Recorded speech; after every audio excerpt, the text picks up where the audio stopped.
good kind of entry into this podcast about talking about knee pain. And I've been very fortunate my entire life with all the things that I've had, all the orthopedic things, all the stuff I've gone through, tears, breaks, strains, dislocations, lacerations, all that stuff. My knees have actually stayed relatively healthy. And I think that largely has to do with the strength that I built very early on. And then also the second component just being luck. With all the contact sports that I played and all the, particularly football and wrestling, the fact that I came out of that unscathed from a knee perspective is probably it's definitely luck. Oh, for sure. I mean, you can do all the prehab, rehab, strengthening you want, but like one of the coaches here, he's a football player in college, and he had a guy literally come in and buckle out his knee to the side, and he tore like every leg of it. And you can't control that. There's some luck. Yeah, that poor guy. Sure. Yeah, he had Did he have it twice? No, he didn't have it twice, but he did PCL, MCL. Maybe he had the other knee.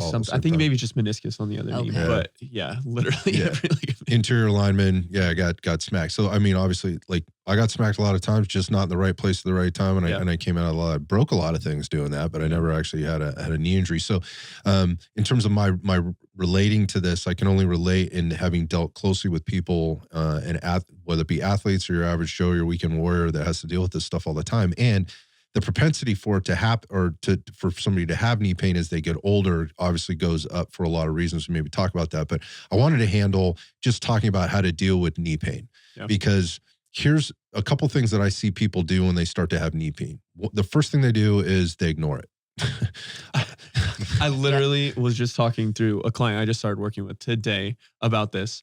Because he's a tough guy, he's a strong guy, he's worked out a lot, he has some knee history, he's had some knee injuries in the past, and like trying to kind of talk through like, okay, is this bothering the knees? Like, no, I can deal through it, I can work through it, and kind of trying to explain. And we use the analogy of it's like that's a check engine light. Like, is that check engine light screaming at you? What's the is it yellow or is it red? Is it yellow or is it red? Like, what degree? And like learning of like a lot of people like him, he's just work through it.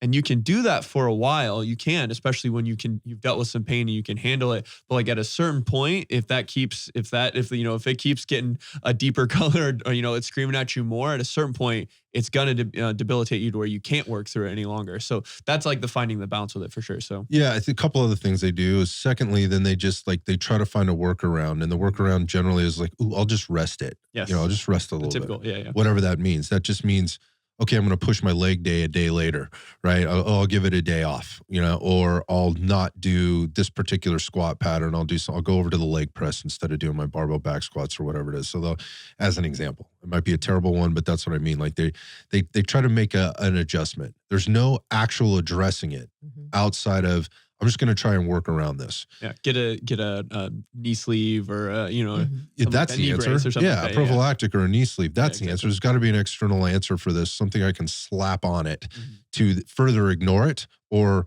not have to do the workaround as much. Right. So that's another thing that happens.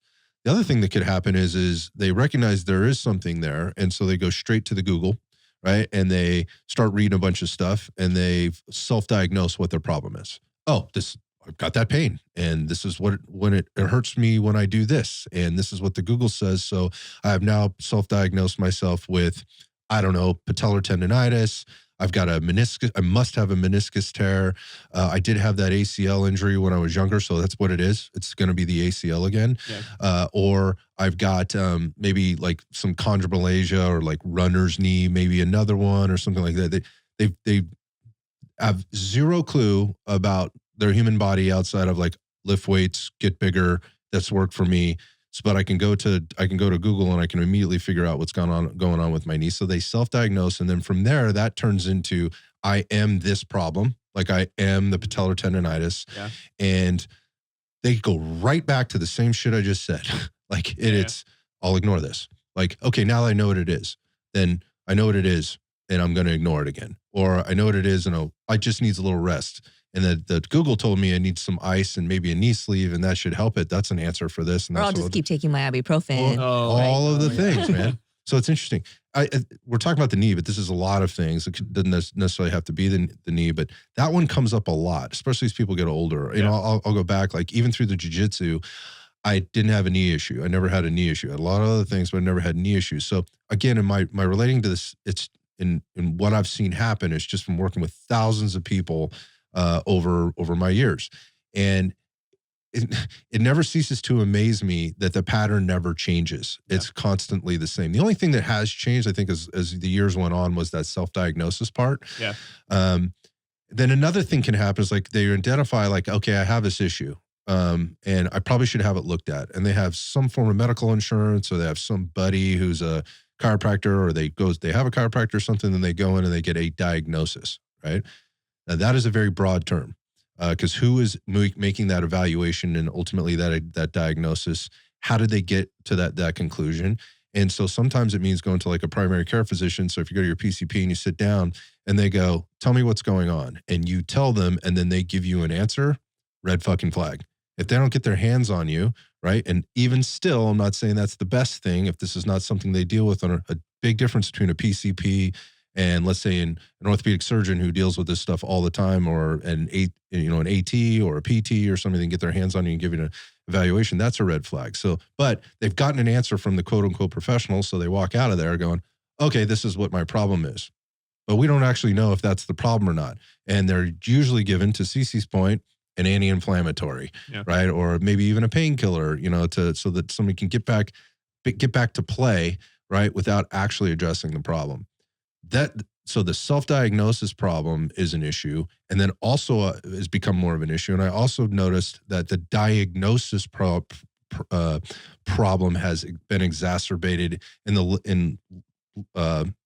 particularly probably in the last 10 years because of the way our medical system works. So I don't want to go too deep into that, just talking about knee pain, because this could be a lot of things.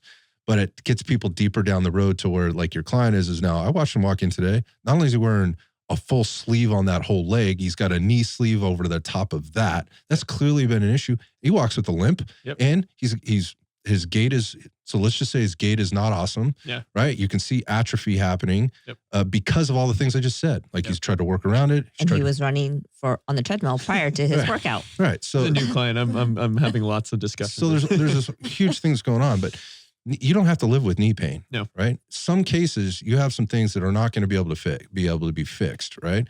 But you don't have to live with knee pain. There's ways around it. Well, and I think Cece is the perfect example of, like, there's some degree how, especially with her, where it's like there is a chronic issue, there is a history behind it that have led to some things where I don't want to say irreversible, but it would be hard to get to a place where she never has to worry about it again. So it's with these kind of things, whether it's your knee or your shoulder or whatever, if you have something that you're dealing with, you'll probably have to give it some love, is kind of like to say, for the rest of your life to some degree. But that doesn't mean that you give up on it or you ignore it or that you say like, oh, well, it's not going to get 100%. I just don't do anything for it. Or I think the common thing, like you said, is people just stop the activities they enjoy. Oh, it hurts Cece's knees when she goes hiking. So instead of doing the things that make it where it's bearable and she has more capacity to do it, a lot of people just go, I guess I don't hike anymore. And that's seriously a common thing that people do. So it's not that you can't, maybe you'll never fully fix it so that you don't have to do your knee program, your knee exercises. But the more diligent you are about doing this stuff on a regular basis, the less diligent you have to be about it, because it's consistent and you're always getting these touches on it. And that's kind of the way to view rehab and management of your body. Same thing with your back, same thing with other things that people have for the rest of your life, basically.